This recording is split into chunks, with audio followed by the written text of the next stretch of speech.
The purpose of this record is to show you how to use your imagination to achieve your every desire. Most men are totally unaware of the creative power of imagination and invariably bow before the dictates of facts and accept life on the basis of the world without.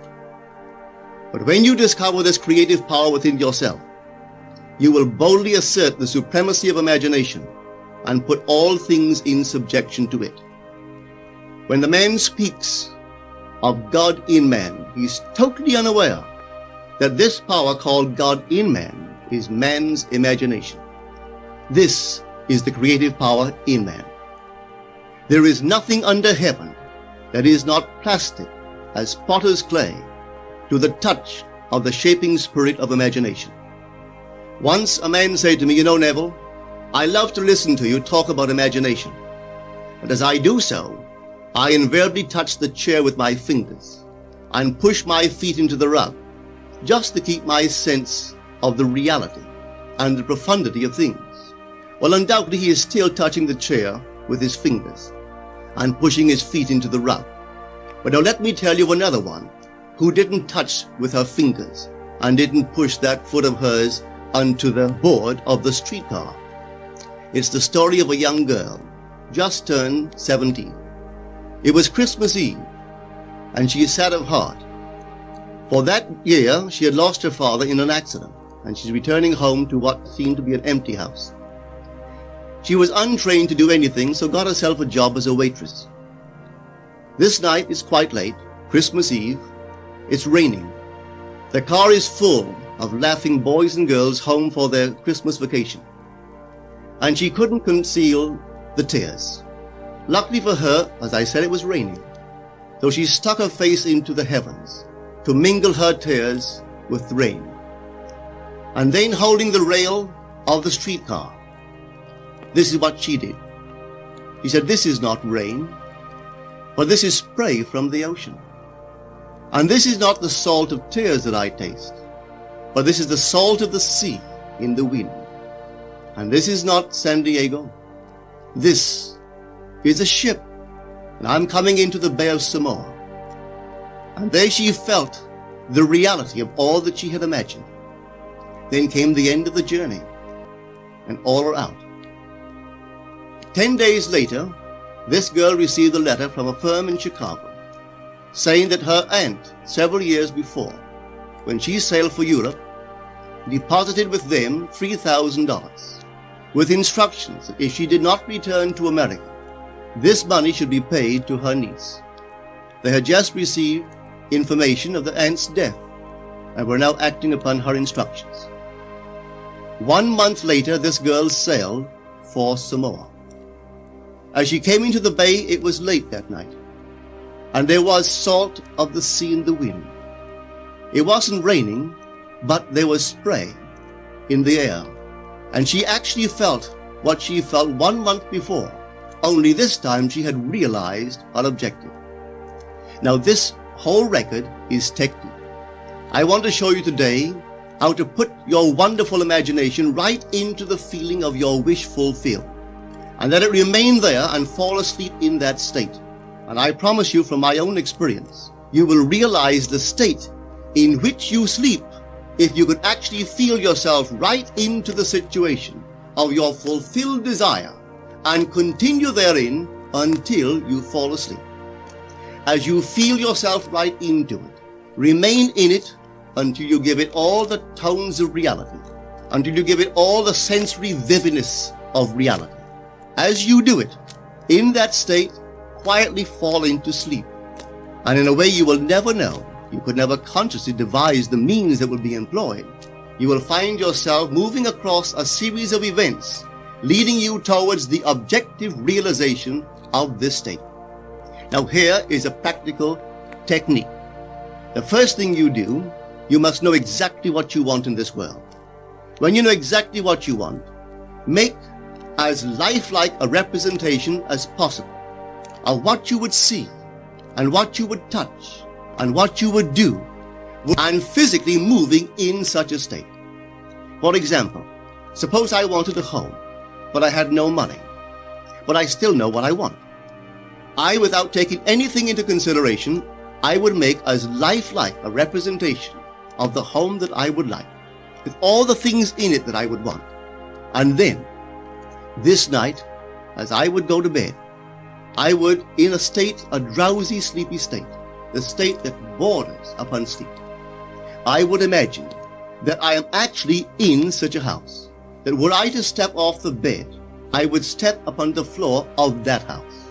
Were I to leave this room, I would enter the room that is adjacent to my imagined room in that house.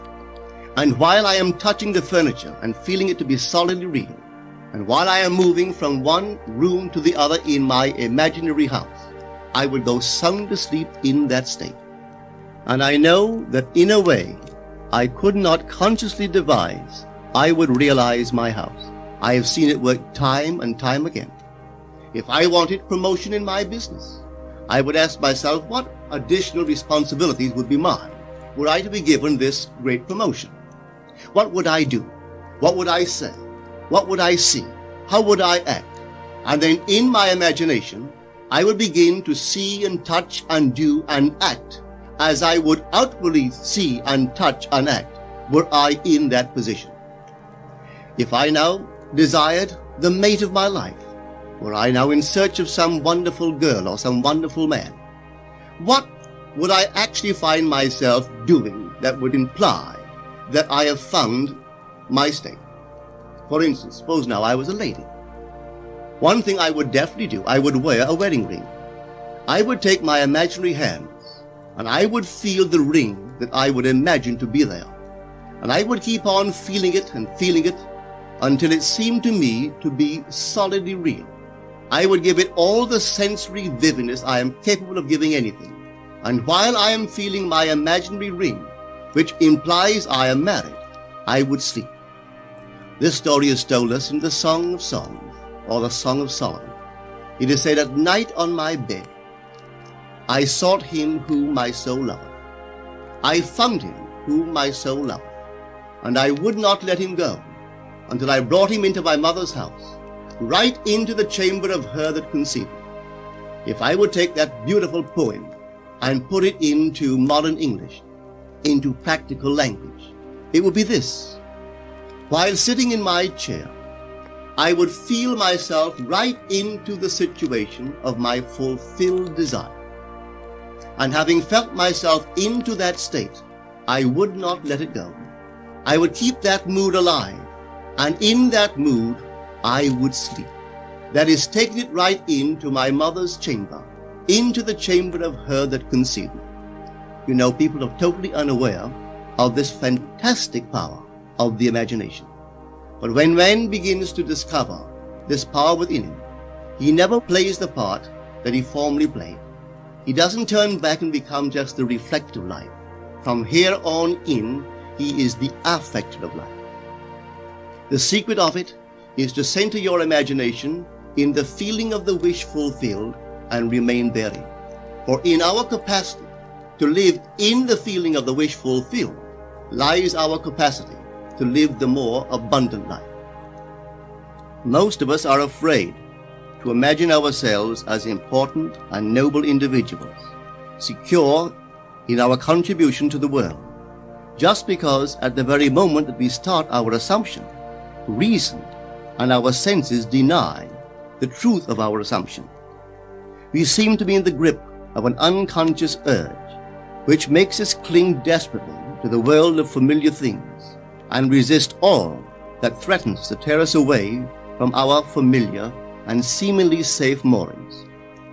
But I appeal to you to try it. If you try it, you will discover this great wisdom of the ancients, for they told it to us in their own strange, wonderful, symbolical form.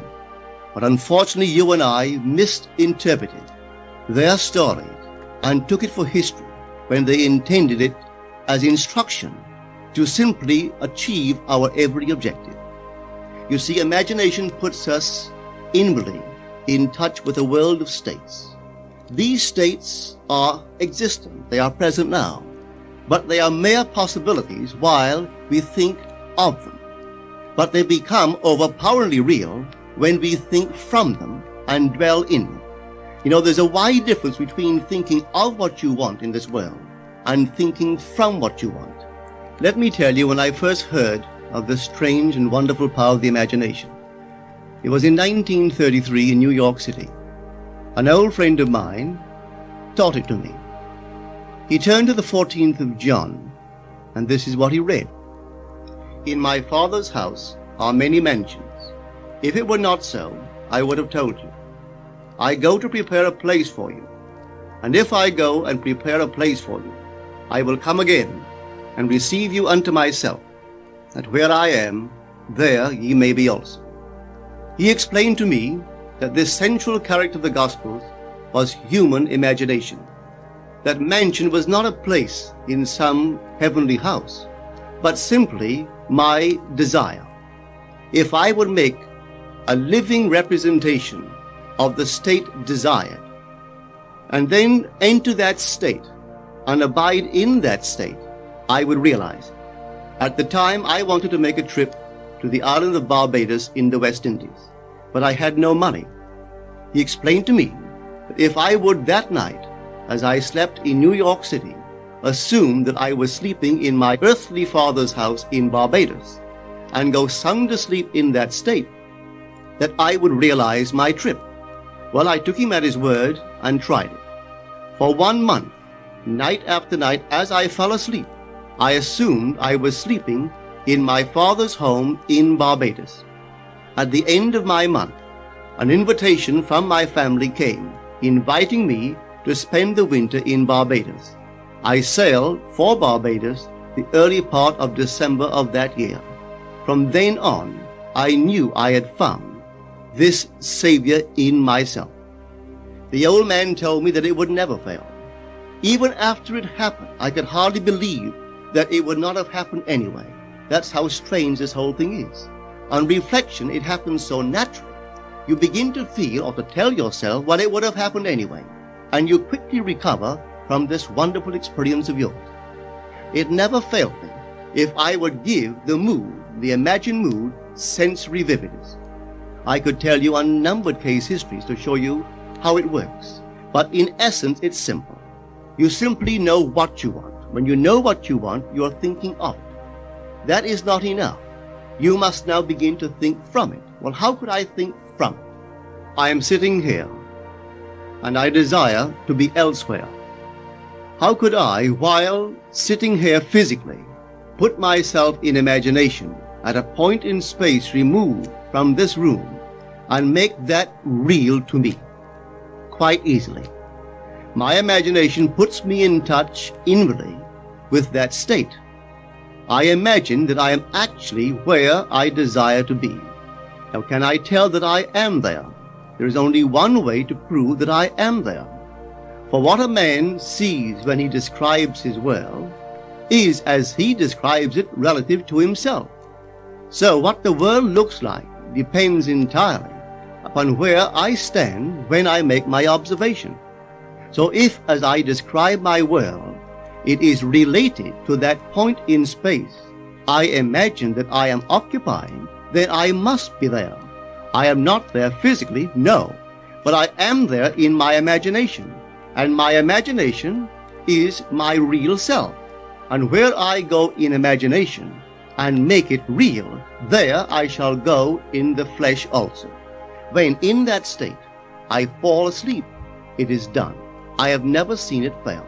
So this is the simple technique on how to use your imagination to realize your every objective.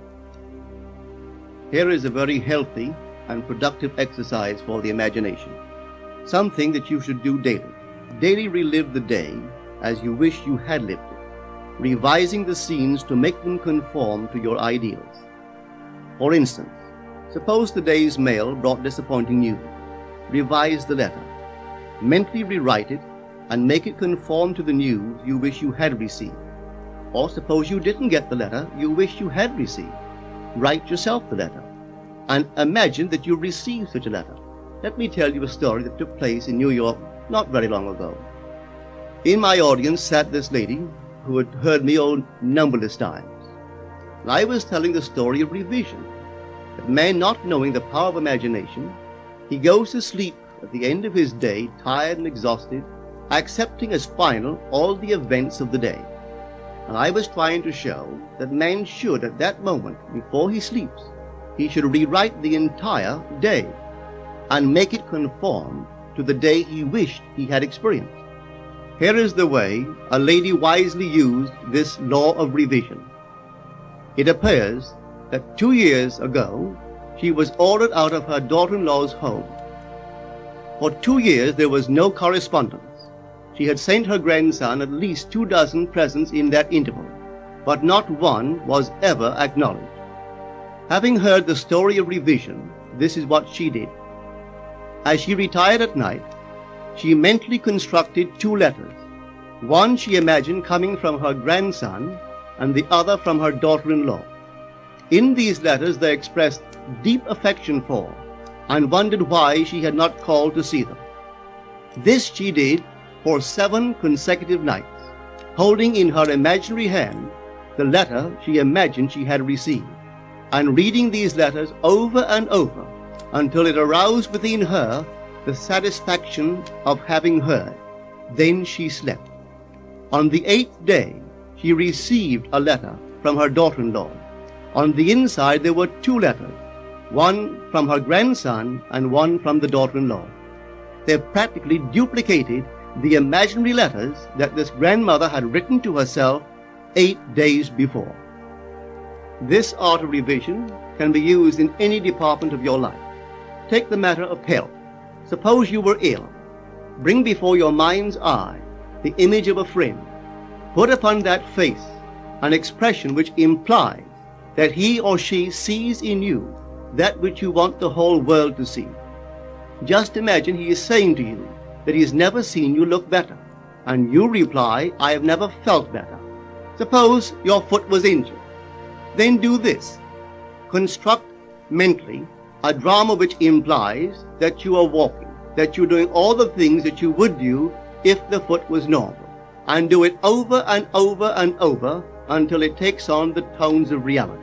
Whenever you do in your imagination that which you would like to do in the outer world, that you will do in the outer world. The one requisite is to arouse your attention in a way and to such intensity that you become wholly absorbed in the revised action. You will experience an expansion and refinement of the senses by this imaginative exercise, and eventually achieve vision in the inner world. The abundant life promised us is ours to enjoy now, but not until we have the sense of the Creator as our imagination can we experience it. Persistent imagination, centered in the feeling of the wish fulfilled, is the secret of all successful operations. This alone is the means of fulfilling the intention. Every stage of man's progress is made by the conscious, voluntary exercise of the imagination. Then you will understand why all poets have stressed the importance of controlled, vivid imagination. Listen to this one by the great William Blake. In your own bosom you bear your heaven and earth, and all you behold, though it appears without, it is within, in your imagination, of which this world of mortality is but a shadow. Try it, and you too will prove that your imagination is the Creator.